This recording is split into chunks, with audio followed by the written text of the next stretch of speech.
And then, for some of you naman guys, may naiinggit naman sa status nyo sa kabuhayan mga kapiksi. Mag-ingat kayo sa mga tao sa paligid nyo guys, lalo na ngayon, no, holiday season. For some of you, baka kasi, lalo na kung merong nag-ano-ano sa inyo guys, tawag dito, ganyan na mag-invest ka dito, maglagay ka ng pera dito, ganyan. More often than not, scam yun guys. Okay, malamang-lamang sa alamang scam.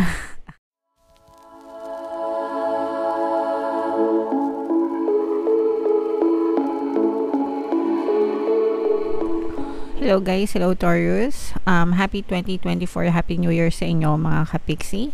Ang pamagat ng episode natin for tonight is bagong taon 2024. Tingnan natin guys kung ano yung mga mensahe sa inyo sa pagpasok ng bagong taon and yung mga paparating sa inyo guys. Okay, ito yung para sa Taurus, Sun, Moon, Rising, Sign, and Venus. General reading lang guys, pwede mag-resonate, pwedeng hindi.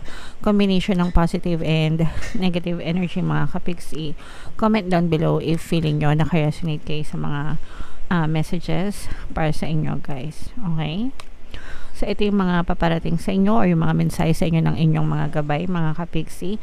We have past life energy dito guys, no? This situation involves your past life memory. So for some of you guys, if meron kayong napapansin na nangyayari sa buhay nyo mga kapiksi na paulit-ulit, no? Parang repeated paulit-ulit guys. Most likely than not, maaring dahil pa yan sa inyong karmic attachment sa inyong past life, sa nakaraan yung buhay mga kapiksi.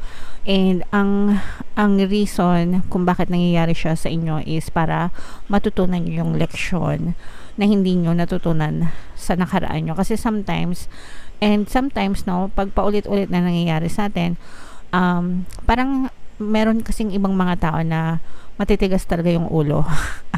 Hindi ko sinasabing matigas yung ulo nyo mga kapiksi, no? Pero parang, alam mo yun, naparusahan na ng isang beses, naleksyon na ng isang beses, inuulit pa, no? So, kumbaga parang hindi na natuto. Hindi na natuto.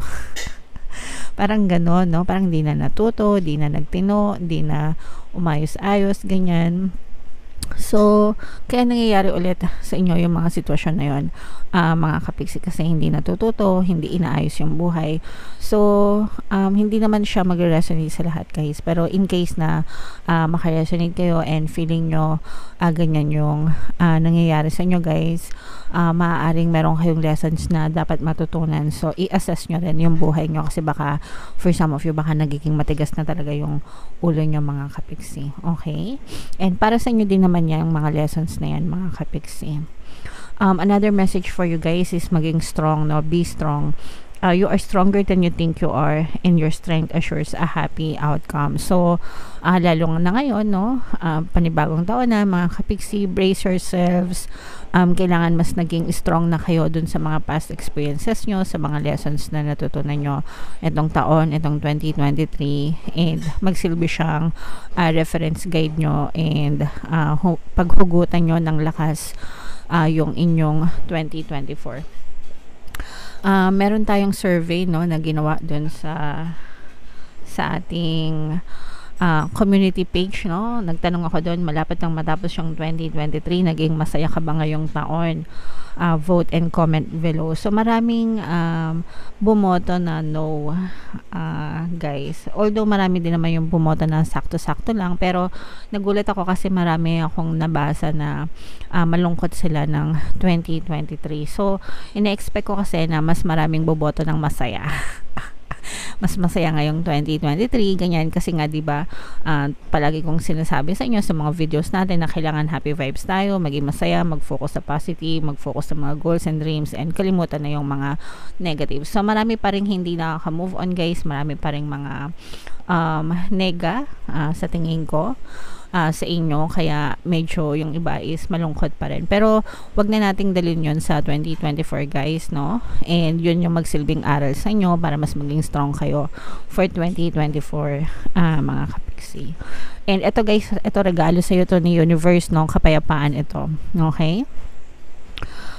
Peace. There is no need to worry as everything is working out beautifully. Okay, so sinasabi ng mga gabay nyo na huwag kayong dapat wala kayong dapat ipag-alala, no? Lahat ng bagay is umaayon sa inyo, magiging pabor sa inyo. So palagi nyo rin sabihin yan, guys, i-comment nyo sa baba, everything is always working out in my favor. Dapat everyday nyo yan sinasabi, mga kapiksi, okay, para whatever happens sa buhay nyo, palaging maganda lang yung status ng buhay nyo, mga kapiksi, okay?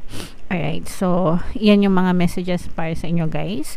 Comment down below if feeling nyo naka-resonate kayo dyan. So tingnan natin yung mga paparating sa inyo naman, guys, pagpasok nitong bagong taon, no? Shuffle ko to. Habang sinashuffle ko to, panoorin nyo muna, guys, yung ating video regarding sa ating paano mag-manifest ng abundance video course. Kapiksi, sawa ka na ba sa mga struggles at hirap sa buhay mo? Masipag ka ba at masikap sa buhay ngunit hindi ka pa rin umaasenso?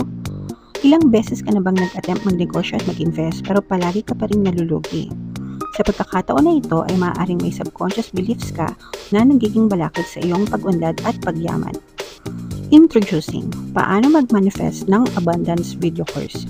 Dito ay matututunan mong ma-overcome ang mga balakid mo para tuluyan ka ng umunlad, umasenso, sumagana, maging matagumpay, successful at maswerte sa iyong kabuhayan, pera, trabaho, negosyo, salapi at kaperahan ng bonggang-bongga. Dali, mag-send na ng email sa pinoypixie@gmail.com at simulan na ang iyong pagyaman ngayon. Alright, so gusto mo bang yumaman? Kapiksi, kung gusto mong yumaman, umunlad at umasenso ng bonggang-bongga, mag-avail ka na ng course na yan, guys, kasi sobrang ganda talaga niyan. And good news, mga kapiksi, no, dahil Christmas season ngayon, meron tayong Christmas sale, guys. 1 week na lang yung natitira, okay? Magbibigyan ko ng 10% discount plus 1 free pampaswerte subliminal, guys. Mag-avail na kayo kasi sayang talaga yung discount, mga kapiksi, and dumadami na yung success stories niyan. So, wag na kayo magpahuli, guys. Meron din tayong email coaching, manifest your desires using the law of attraction. If meron kayong mga specific na gusto nyong i-manifest, pwedeng love and relationship, pwedeng money or career, guys, pwede kayong magpabook ng email coaching session with me. Mag-send lang kayo, guys, ng email sa pinoypixie@gmail.com. So ito yung mga paparating sa inyo, guys, mga mensahe na gustong malaman ng inyong mga gabay, no? Gustong malaman, gustong iparating sa inyo ng inyong mga gabay. So, unang-una, sa mga kapiksi natin na may mga karamdaman na nararamdaman, mga bigat ng katawan, bigat ng kalooban, ganyan, mga stress nyo, mga fears nyo, or kung meron kayong mga illness, physical illness, ganyan, nakikita natin na gradual na nag-improve yung sitwasyon nyo, mga kapiksi, okay? Pero guys, pagdating sa health, no, always kong kayong sinasabihan na palaging magpa-check up sa mga doktor, guys, sa mga professional. Sila yung mga tamang tao na makakapag-diagnose ng nararamdaman nyo, and sila din yung makakapagbigay ng karampatang lunas, okay?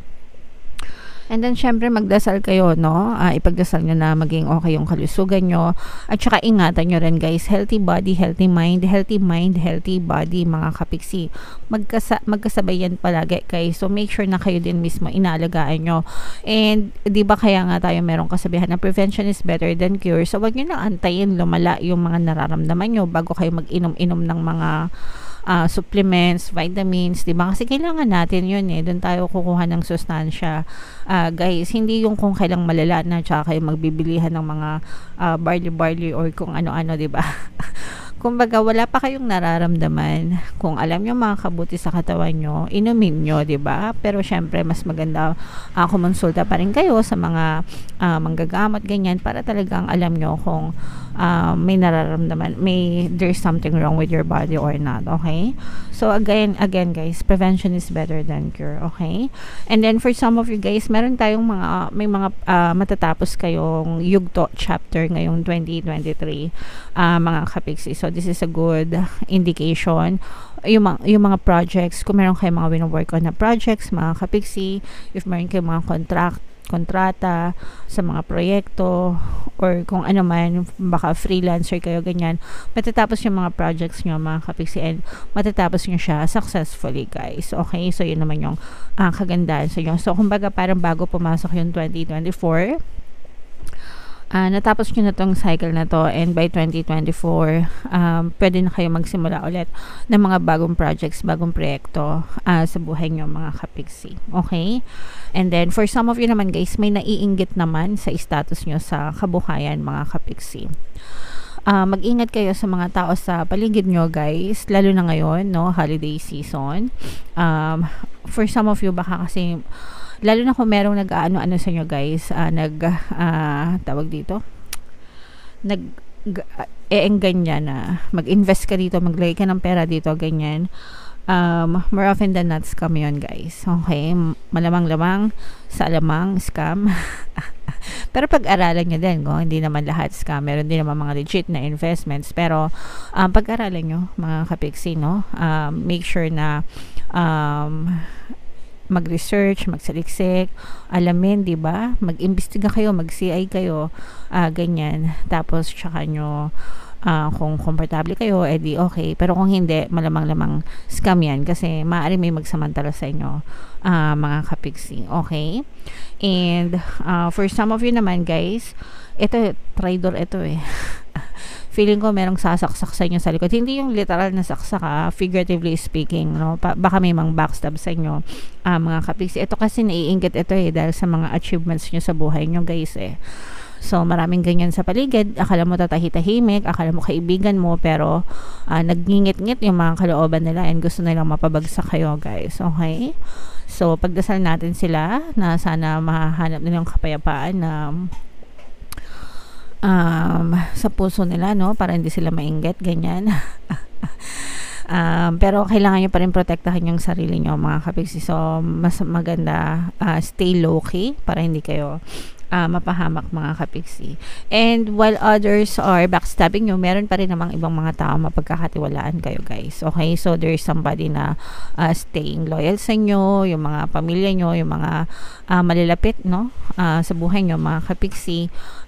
Sila yung masasandalan mo talaga, no, sa mga panahon ng kagipitan. Kumbaga parang through thick and thin, magkakasama kayo nito or magkasama kayo nitong person na to. So if you have that somebody in your life, maswerte ka kasi this person is very loyal sa iyo. Okay? So ito, guys, i-mind nyo to, no? Mind, loyalty, ganyan, tsaka itong improvement ng kalusugan, mind, good health, mind, healthy body, mind, healthy mind. So yun yung mga positive na nakikita natin.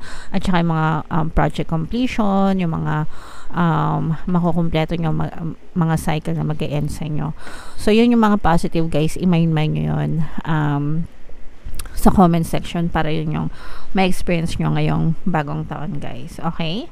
Alright. So, bago tayo magtapos, mga kapiksi, samantalan ko itong pagkakataon na to. Thank you very much, guys, sa pagsama nyo ngayon sa akin 2020 sa 2023. Sana sa 2024 magkakasama pa rin tayong lahat. Thank you sa lahat ng pag-like nyo, sa lahat ng pag-comment nyo, sa lahat ng pag-share nyo ng videos natin, sa lahat ng pag-mind nyo, claim, ganyan sa comment section. Super na-appreciate ko kayo lahat, and sana maging masaya kayo for 2024, mga kapiksi. Happy holidays sa inyong lahat. Ito yung ating 2024 kapalaran, guys. Kung hindi nyo pa napapanood, panoorin nyo na. Super nice, super ganda. And ito naman yung ating success stories ng paano mag-manifest ng abundance video course.